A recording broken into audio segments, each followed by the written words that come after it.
All right, guys, I see I didn't get my Kansas pick or my Virginia pick, even though it seemed like for most of the game, that's exactly how it was going to go, talking about college football, which I really didn't want to put up on my YouTube channel because I was so focused on the NFL. They would have been some good halftime bets, though. But I see I got the Iowa State.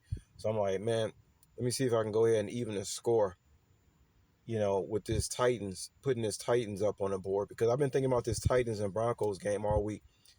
Well, I mean, number one, it's the highest spread on the board in week one. Okay, and people are, in my opinion, people are depending way too much on the Broncos to cover the spread. They keep talking about Cam Moore and his first game at Mile High, and he's finna get he's finna get messed up. And to me, they're giving way too much credit to the Broncos. I don't know where all this hype come from, but well, I think it's because I think they was like top five defensive, if not the best defense in the league last year. But still, Denver, they got to get a few more games in before they get me to start saying okay for them to win by more than a touchdown. This is what I was thinking about in my mind all week. And I do have a parlay with the NFL with the Titans. And I'm not just talking, y'all. I actually have the Titans on one of my tickets, parlay tickets. I have the Titans because I saw the spread go from a 7.5 to an 8.5, and I'm like, well, hell, if everybody just thinks the Broncos are gonna crush everybody all week long, and then next thing I know, 3 days ago the spread goes from a 7.5 to an 8.5, I'm like, well, why why do they need any more to add any more juice to it when people already think that Denver is gonna you know uh, beat up on the Titans real bad in the first place? It seemed like you wouldn't need extra incentive.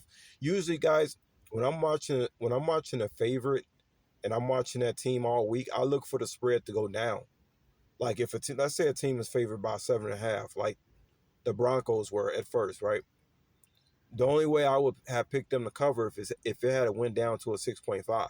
But since it went up to an 8.5 with the public, just swearing up and down that the Broncos are going to cover, that tells me to take the Titans side. Now, here's a guy's channel I just looked at. I heard him before, but I finally subscribed. I like what he had to say about this game. He's called Jake what is he called? Jake the Awake. I like that. Talks about scripted NFL football. Let me go ahead and give him a like there. But let's see what he got to say about the Broncos and Titans game, y'all. The Tennessee Titans and Denver Broncos, and it's a 7.5 spread. The Broncos are favored at home. See, it was a 7.5 spread when he put this video up, but now it's at 8.5. So why do they need more juice if they already think the Broncos were supposed to dominate the game in the first place? That don't make no sense. And the Broncos were a playoff team last year, and Tennessee was a bottom feeder team.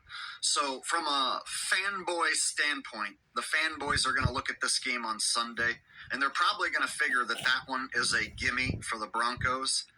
And a lot of fanboys are probably going to think that the Broncos are going to beat up on the Tennessee Titans. I feel like 7.5 is a bit of a light spread.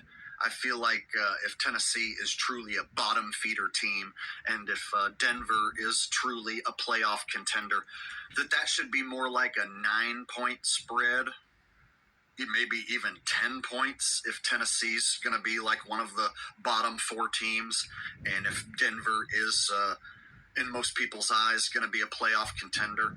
So the fact that it's only 7.5, I think that's almost too enticing to take the Broncos to cover. So I think Tennessee finds a way to keep the game close. I'm going to take Tennessee and the 7.5 because I feel like they should be getting more. And it almost seems like the NFL is baiting people into taking Denver in that spot. And I also think there's a good chance that Tennessee could pull off the outright upset. So if people want to parlay a game on Sunday, the one they're probably... And by the way, he was right about his prediction with the Dallas and Philly game. He said it was going to be a close game, and it was. Philly won 24-20. Okay? So I just wanted to say that, y'all. But yeah, I would definitely take. There's no way I would take the highest spread on the board in Week 1 NFL football to actually cover that game. Okay, so you can give me. I already told y'all I have a ticket where I have the Titans plus 8.5 on that ticket. All right, so bet. All right, I'll let y'all later.